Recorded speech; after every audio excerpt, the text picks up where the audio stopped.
मैं करंट समझा रहा हूं कि कितना गलत तरीके से आपको करंट समझाया जाता है। जो लोग साइंस पढ़ते हैं और पढ़ाते हैं, मैं उनके सामने बोल रहा हूं और मैं उनके समान से बोल रहा हूं। तो इसका मतलब है कि बिजली ऊपर से पानी गिरा, डायनेमो घुमा, उससे इलेक्ट्रिक मैग्नेटिक इंपल्स पैदा होती है, पोटेंशियल डिफरेंस पैदा होता है, तो करंट बहना शुरू हो जाता है, पॉजिटिव टू नेगेटिव। यही है। तो यहां शब्द है बहना। बहना का, बहने को अंग्रेजी में क्या कहते हैं? करंट। क्या कहते हैं? करंट। करंट का मतलब क्या होता है? बहना। कहां से आया? डायनेमो से किस में गया? नहीं, पहले पानी में था। पानी बहता है, पानी से किस में आया? डायनेमो में। डायनेमो से किस में आया? करंट में ना, वायर में। और वायर से कहां आया? बल्ब में। और यहां आके वो करंट क्या हो गया? खत्म हो गया। हुआ? हुआ? अच्छा, कितना करंट खत्म हुआ?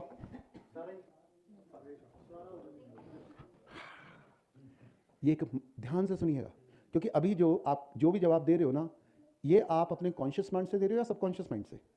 सबकॉन्शियस माइंड में जो भी आपकी मेमोरी में भरा गया है, आप बोलते रहोगे बिना समझे, बिना सोचे, बिना विचारे। ओके, तो आपको क्या करना है? थोड़ी देर के लिए मैं बोलूंगा, जरा सबकॉन्शियस माइंड को रोको और कॉन्शियस माइंड को करो। ठीक है? इन सब के पीछे बिजली की कंपनी क्या करती है? क्योंकि उसने क्या बेचा आपको? करंट। तो उनके मान्यता कि आपने मेरे करंट को इस्तेमाल किया, इसके लिए आपको मुझे करंट का इस्तेमाल करने के लिए करेंसी देनी पड़ेगी। अब दोनों शब्द क्या हैं? करंट और करेंसी। दोनों एक ही रूट से आए हैं, दोनों का मतलब है बहाव, और दोनों झूठ हैं। दोनों कैसे झूठ हैं? क्योंकि अगर एटम का एक भी इलेक्ट्रॉन उससे 1 सेकंड के करोड़वें भाग से भी अलग कर दिया जाए तो एटम फट जाएगा। यस?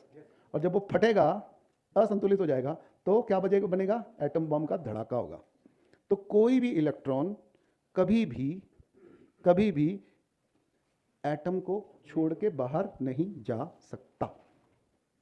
ये साइंटिफिकली, नेचुरली इम्पॉसिबल है। मॉलिक्यूल शेयरिंग है। तो जैसे एक चुंबक दूसरे चुंबक से जुड़ता है, क्या उनके एटम भी जुड़ जाते हैं? क्या कोई एटम दूसरे एटम को छू सकता है? शेयरिंग का शब्द भी गलत है। क्या एक एटम दूसरे एटम को कभी टच कर सकता है? क्या एक इलेक्ट्रॉन दूसरे इलेक्ट्रॉन को कभी टच कर सकता है? क्या एक प्रोटॉन दूसरे प्रोटॉन को कभी टच कर सकता है? क्या एक इलेक्ट्रॉन और प्रोटॉन एक दूसरे को कभी टच कर सकते हैं? टच कर सकते हैं। वो न्यूक्लियस में बैठा है, वो ऑर्बिट में बैठा है, और सभी अलग अलग ऑर्बिट में, वो कभी एक दूसरे की ऑर्बिट में नहीं घुसते, कभी एक दूसरे को टच करते नहीं है। इसलिए क्या वो एक दूसरे को धक्का दे सकते? मैं साइंस का ही नियम बोल रहा हूं, क्योंकि होता क्या है कि हम आधे अधूरे नियम को आधे अधूरे समझते हैं, बाकी उसमें मान के चलते हैं कि इतना ठीक है, बाकी भी ठीक होगा, इसलिए हम उसको पूरा विचार करते नहीं है। हम कहते हैं कि समझदार आदमी जो कहते होंगे वो ठीक है। ठीक है, आपने मेरी एक बात सही मान ली तो आप मानते हैं ये आदमी सच्चा है, ये ठीक बोल रहा है, तो मेरी दूसरी बात भी आप मान लेते हो। तो हम क्या करते हैं कि साइंस के इंस्ट्रूमेंट ठीक काम करते हैं, इससे करंट का सिद्धांत भी ठीक ही होगा। कभी हमने उसके ऊपर इंक्वायरी नहीं की। मित्रों, करंट तभी बहता है अगर सर्किट हो। तो अगर इलेक्ट्रिसिटी का करंट आपके घर तक आता है तो क्या वहां सर्किट पूरा हो जाता है या अधूरा रहता है? नहीं होता। आपके आता है तो आपके घर से वो जाता भी है। जो आपके घर से चला गया उसका बिल कौन देगा? और वो कहां जाता है? वापस उनके पास। जो उनके पास से आया था उनके पास में चला गया, तो पैसा किसका दिया आपने? हेलो, सर्किट क्लोज हो गया, वहां जाके सर्किट खत्म नहीं हो जाता। अगर वहां से उसने सर्किट तोड़ दिया तो इलेक्ट्रिसिटी बहनी बंद हो जाएगी। तो अगर इलेक्ट्रिसिटी करंट है तो जितना आया था उतना तो बिल का आएगा।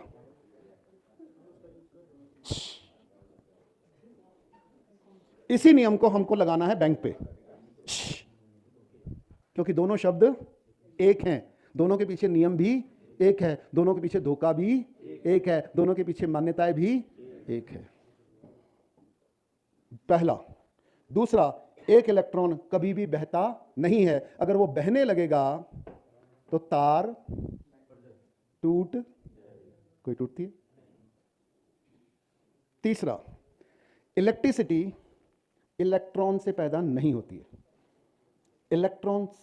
इलेक्ट्रिसिटी इलेक्ट्रोमैग्नेटिक फील्ड से पैदा होती है, और इलेक्ट्रोमैग्नेटिक फील्ड किसी स्टेशन से, किसी डैम से, किसी पानी से, किसी स्थान से, किसी इंस्ट्रूमेंट से आती नहीं है। इलेक्ट्रोमैग्नेटिक जो फील्ड है वो हर जगह है, हर स्थान पे है, हर रूप में है, हर रंग में है, हर वस्तु में है। जैसे आकाश हर जगह है, वैसे इलेक्ट्रोमैग्नेटिक फील्ड भी हर जगह है। राइट?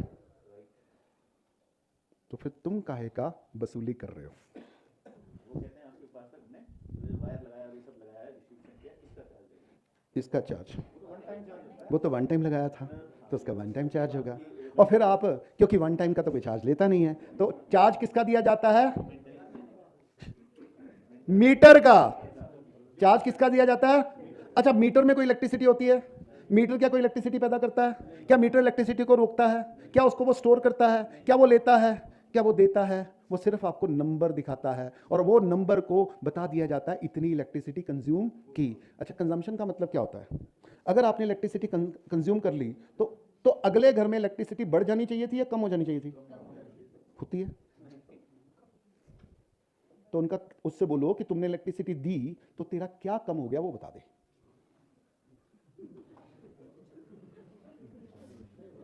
ये जनता सरकार मोर्चे ने नया घोटाला खोला है।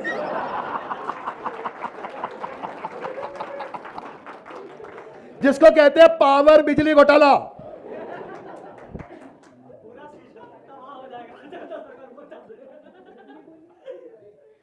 ये पावर है, कोई नहीं है, क्योंकि करंट को मापना होगा तो आपको मापना होगा कि कितने इलेक्ट्रॉन आए और कितने इलेक्ट्रॉन गए। नहीं मापा जा, क्योंकि दुनिया में आज तक एक भी इलेक्ट्रॉन को नहीं देखा गया, एक भी एटम को नहीं माना देखा गया। यह सब थ्योरी है, यह सब मान्यता है, और मान्यता से मन को बांधा, वो भी यही है। मैं ये कह रहा हूं कि इनका सवाल था कि मेरे एक घर में मैं ज्यादा पावर कंज्यूम करता हूं तो बाकियों की जो लाइट है वो डिम हो जाती है, यही कह रहे हो? ओके। उसी तरह से सुनिए ध्यान से, एक मिनट। जब आप मोबाइल इस्तेमाल करते हो तो एक का पावर, जब आप डाटा इस्तेमाल करते हो ना, तो एक डाटा ज्यादा यूज करता है, एक मोबाइल में एक होता है, तो दो को करता है तो कम हो जाता है, तीन को तीन यूज करते तो और स्पीड कम हो जाती है, चौथा करते तो और कम हो जाती है। यही होता है ना? तो आपको कई सारे सवाल आएंगे ऐसे, तो उनका जवाब भी तो आना चाहिए ना। हाँ, तो ये डाटा की जो फ्लक्चुएशन है ये कैसे होती है? ठीक है, जैसे पीछे बिजली एक जैसी आ रही है, परंतु यहां मैं कुछ रेगुलेटर से कुछ करता हूं तो वो हाई या लो हो जाती है ना? यहां मैं कुछ इंस्ट्रूमेंट लगाता हूं उससे हाई या लो हो जाती है। ठीक है, और उसी तरीके से मैं यहां एक वो क्या करता है, अब ध्यान से सुनिएगा। आपने बोला कि मेरा जो मीटर है वो 200 एमबीपीएस डाटा है। स्पीड क्या चाहिए मुझे? 200 एमबीपीएस। तो जो 200 एमबीपीएस स्पीड है, और तुम्हारा 50 है, तुम्हारा 75 है, तुम्हारा 100 है, तुम्हारा 200 है, 1000 एमबीपीएस का भी स्पीड दी जा रही है, यस और नो? अच्छा, वायर जो पीछे से जो वायर आ रही है वो भी 1000 वाली अलग है, 500 वाली अलग है, 200 वाली अलग है, 50 वाली अलग है, उसकी स्ट्रक्चर अलग है, उसके नियम अलग हैं। तो फिर वो कैसे हो जाता है? एक और नियम ले लेते हैं। पीछे से एंटीना लगा हुआ है, ठीक है, तो आपने एक प्लान लिया, कितने का? 1000 चैनल का, 200 चैनल का, 2 चैनल का, 4 चैनल का। वो जो सैटेलाइट ने फेंका वो 1000 ज्यादा फेंके इसके घर में, वो तो सही है, पर तुम्हारे टीवी में 4 ही चैनल आ रहे हैं, राइट? और पड़ोसी की चीज़ों में 1000 आ रहे हैं। डिश तो सेम है, वायर सेम है, ऊपर से सैटेलाइट भी सेम है, रिले भी सेम है, ये कैसे हो गया? ये डिस्ट्रीब्यूशन और प्रोडक्शन दोनों अलग अलग सिस्टम है। तो आपका जो चार्ज है, जो डाटा है, वो डिस्ट्रीब्यूशन के थ्रू आ रहा है, तो वो फर्क पड़ रहा है, वो किस में पड़ रहा है? डिस्ट्रीब्यूशन में। प्रोडक्शन में सेम है। क्लियर हो गया? क्लियर हो गया? प्रोडक्शन क्या है? सेम है, डिस्ट्रीब्यूशन डिफरेंट है। वो बिल्कुल ऐसी बात है कि पिछले साल मैंने 1000 मण आम आए थे, ठीक है, 1 रुपया मण बिका, तो आपकी जेब में कितना आया? 1000। इस साल 1000 ही मन आए पर कीमत 2 रुपया हो गई, तो आपकी जेब में कितने आए? तो ये प्रोडक्शन का प्रॉब्लम है या डिस्ट्रीब्यूशन का प्रॉब्लम है? तो मनी किस में लगती, किस में काम आती है, प्रोडक्शन में या डिस्ट्रीब्यूशन में? रेगुलेटर किस में काम आता है, प्रोडक्शन में या डिस्ट्रीब्यूशन में? मीटर किस में काम आता है, प्रोडक्शन में या डिस्ट्रीब्यूशन में? और जो इलेक्ट्रिसिटी की जो वोल्टेज ऊपर नीचे हो रही है वो प्रोडक्शन में हो रही है या डिस्ट्रीब्यूशन में हो रही है? तो समस्या कहाँ है? और डिस्ट्रीब्यूशन किसके कंट्रोल में है? और आप पैसे प्रोडक्शन के लिए देते हो या डिस्ट्रीब्यूशन के देते हो? आपको लगता है कि आप प्रोडक्शन के दे रहे हो, पर वो असल में किसका चार्ज कर रहे हैं? ओके, हाँ, तो डिस्ट्रीब्यूटर है वो क्या होता है, एक आपको कैंपा कोला के नाम से बेचता है, दूसरा आपको कोको कोला के नाम से बेचता है, एक आपको स्वदेशी के नाम से बेचता है, दूसरा आपको स्वदेशी के नाम के बेचता है, राइट? आप जिस तरीके से ज़्यादा पैसा देने के लिए मानो वैसे तो ले लेंगे ना, मैं ले लूँगा। हाँ, वो नहीं वर्थ के साथ ही। तो कहने का मतलब है जो करंट है हमको क्या मनाया गया, समझाया गया, और साइंस के भाषा में समझाया गया, लॉजिकली समझाया गया, किताबी भाषा में समझाया गया, और साइंटिस्ट भी यही मानता है, नोबेल प्राइज विनर भी यही मानता है, और आम आदमी भी यही मानता है, और 10वीं पढ़ने वाला विद्यार्थी मानता है, और उसके लिए धड़ाधड़ बिल फाड़े जा रहे हैं, लोग दे जा रहे हैं, और लगातार वो महंगी करते जा रहे हैं। दुनिया में इलेक्ट्रिसिटी की प्रोडक्शन कॉस्ट कम हो रही है और आपके बिल लगातार, अच्छा, वो प्रोडक्शन के कारण बढ़ रहे हैं या डिस्ट्रीब्यूशन के कारण बढ़ रहे हैं? राइट? वही आदमी जब प्रोडक्शन करता है तो पूरी दुनिया को फ्री में डाटा दे देता है साल के लिए, और अगले साल से उसको लगातार बढ़ाता जाता है। Yes no? Yes no? अच्छा, प्रोडक्शन बढ़ने से कीमतें कम होनी चाहिए, बढ़नी चाहिए? और दुनिया में अनाज की कीमतें नहीं बढ़ती, पर कार जितना उत्पादन करता है उसकी कीमत बढ़ती है, डाटा जितना पैदा होता है उसकी कीमत बढ़ती है, और पैसा बैंक जितना छापता है उतना कर्ज, अच्छा, बैंकों के ज्यादा पैसा छापने से लोग ज्यादा अमीर हो जाते हैं कि ज्यादा कर्जे ही हो जाते हैं? ये बिल्कुल, अच्छा, ये प्रोडक्शन की प्रॉब्लम है या डिस्ट्रीब्यूशन की प्रॉब्लम है? इसलिए प्रोडक्शन और डिस्ट्रीब्यूशन का अंतर समझना चाहिए। बैंक क्या करता है, वो प्रोडक्ट प्रोड्यूसर है या डिस्ट्रीब्यूटर है? क्या है? अच्छा, जो बिजली घर है वो प्रोड्यूसर है या डिस्ट्रीब्यूटर है? वो अपने आप को क्या बोलता है? वो अपने आप को प्रोड्यूसर दिखाता है, राइट? और वो मीटर के थ्रू अपने आप को डिस्ट्रीब्यूटर। तो वहां प्रोडक्शन में भी कुछ चाल है और वहां डिस्ट्रीब्यूशन में भी चाल है, उसको समझना है। और ये सब समझने के लिए मैंने ये सारी डिस्कशन शुरू की थी कि प्राइसिंग कैसे तय होती है, कीमत कैसे तय होती है, तो मुद्रा के पैसे के साथ ये कैसे जुड़ी है। बीच में मैंने इच्छा की बात की और ज़रूरतों की बात की, बीच में मैंने बात की, सारी की सारी बात को मैंने एक ही कॉन्टेक्स्ट से फिर से उठाया, क्योंकि मैं बहुत सारी बातें कर रहा हूं तो आप कंफ्यूजन ना हो, इसलिए मैं रिपीट कर रहा हूं, राइट? मैंने ये कहा कि जब परिभाषा बदल दी जाएगी, मापक बदल दिए जाएंगे, तो फिर कुछ भी क्लियर नहीं रहेगा। और यहां क्या किया गया है? मापक बदले गए हैं। किसके? करंट के, करेंसी के। और करंट के मापक प्रकृति में एक से रहते हैं, पर जब वो करेंसी के रूप में जुड़ते हैं तो उसका रेट रोज अलग अलग हो जाता है। यस और नो? यस और नो? तो प्रकृति में तो करंट को पैदा करने की पद्धति एक है, यूनिवर्सल है, परंतु उसका रेट यहां अलग, शहर में अलग, गांव के लिए अलग, इंडस्ट्री के लिए अलग, प्राइवेट के लिए अलग, गवर्नमेंट के लिए अलग। यस और नो?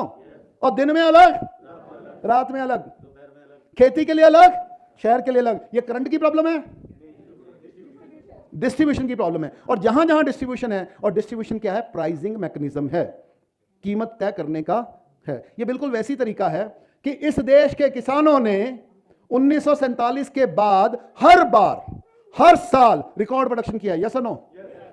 हम 33 करोड़ का पेट भरने लायक नहीं थे, इसलिए हमको अनाज इंपोर्ट करना पड़ता था 1961 तक, और वो हमको सबसे सड़ा हुआ अनाज बेचते थे और हमको बीमार कर रहे थे। तो शास्त्री जी ने कहा, जय जवान, हम भूखे रह लेंगे पर बाहर से नहीं मंगाएंगे। तो पंजाब के, हरियाणा के और भारत के किसानों ने, पूरी जनता ने एक दिन भूखा रह के अपनी जो डिमांड है पहले उसको कम किया, पर उसमें रहते तो हम मर जाते, परंतु साथ में हमने अपनी प्रोडक्शन कैपेसिटी को बढ़ाया। और आज तब हम 33 करोड़ थे, आज हम 150 करोड़ हैं।